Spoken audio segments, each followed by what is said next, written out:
In this video, I'm going to tell you how to choose the best audio interface for you and your needs. Most of us just think that the higher the price, the better the interface, right? That's not always necessarily the case.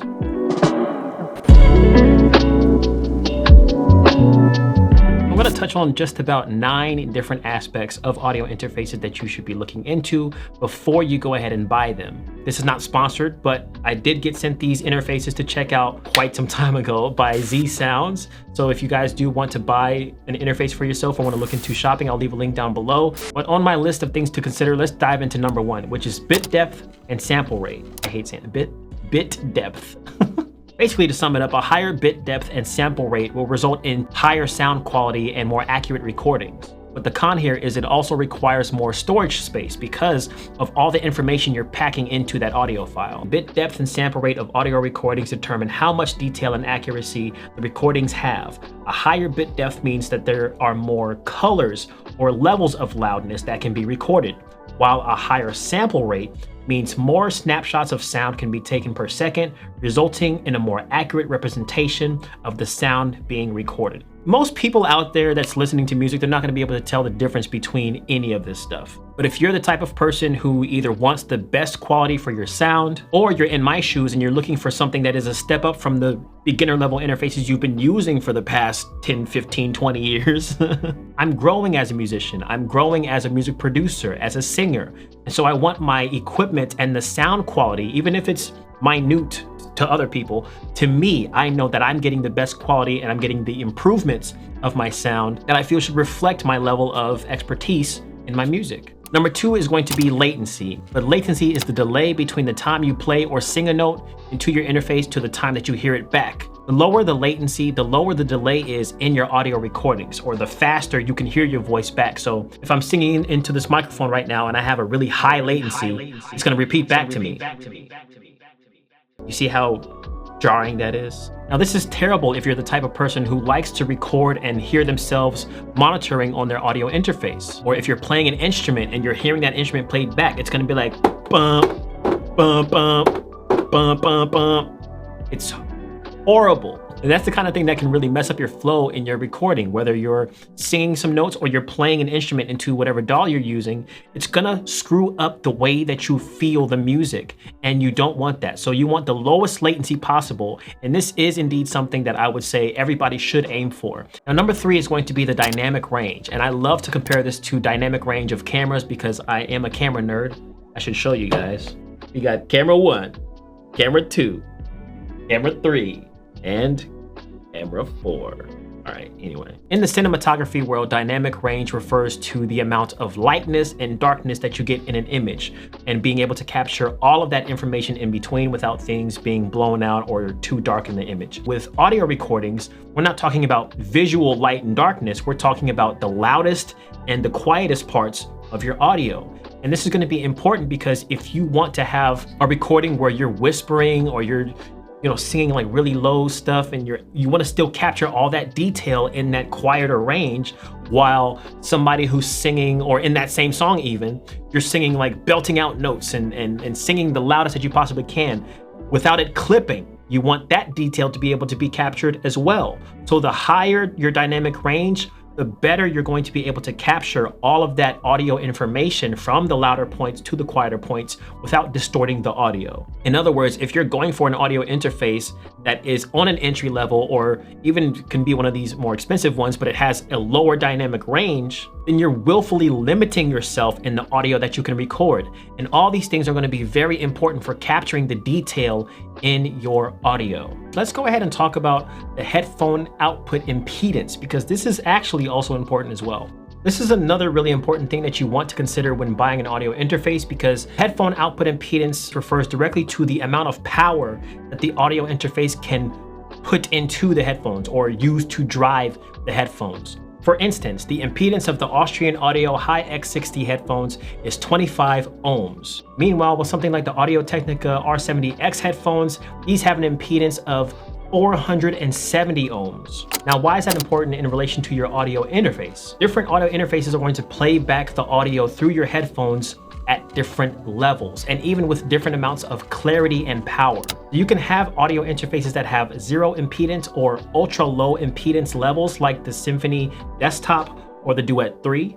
Or you can have interfaces with a higher impedance level like 22 ohms on the Evo 4 or 33 ohms on the Arturia Audiofuse. So basically, the lower the number on the headphone output impedance, the better or stronger that audio interface is going to be when powering or driving your headphones. These will still be able to power your headphones, but it's not going to have the same sound or even the same volume as these two audio interfaces.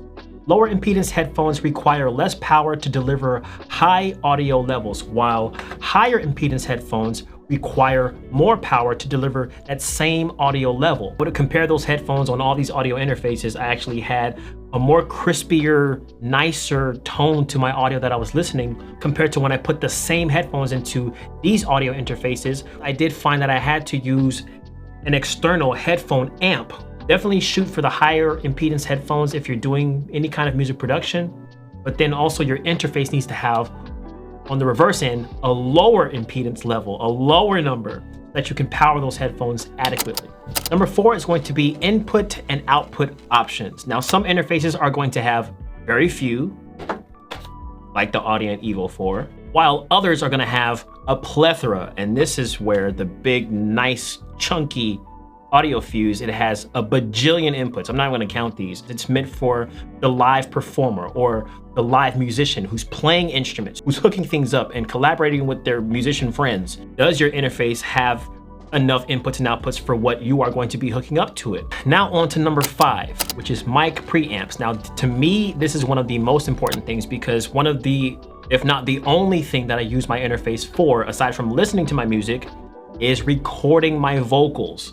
This is the only reason I buy interfaces, okay? Because we can listen to music through the headphone jack, right? Now, a mic preamp, basically, if you listen to the name preamp, it's a preamplifier. It's something that boosts the level of your microphone so that you can get to a nice level of recording. Back in my day when we didn't have built-in preamps in our interfaces, because that didn't exist back in my day. You still want to do your studying and your research to see that your audio interface does have one built in, but all of these here have built-in preamps. With these mic preamps, there's going to be different sound qualities because different preamps have different qualities of sound, or different sound characteristics, I should say. Number 6 is direct monitoring. When you're choosing an interface, you want to choose an interface that, if this is important to you, allows you to monitor yourself directly. Every single one of these interfaces here do have direct monitoring. It's just done in their own respective way. The Evo 4, for instance, it's got a button down here on this side. If you press that, same thing for the Duet 3. You just press this button a few times to do that, and also the same for the Apogee.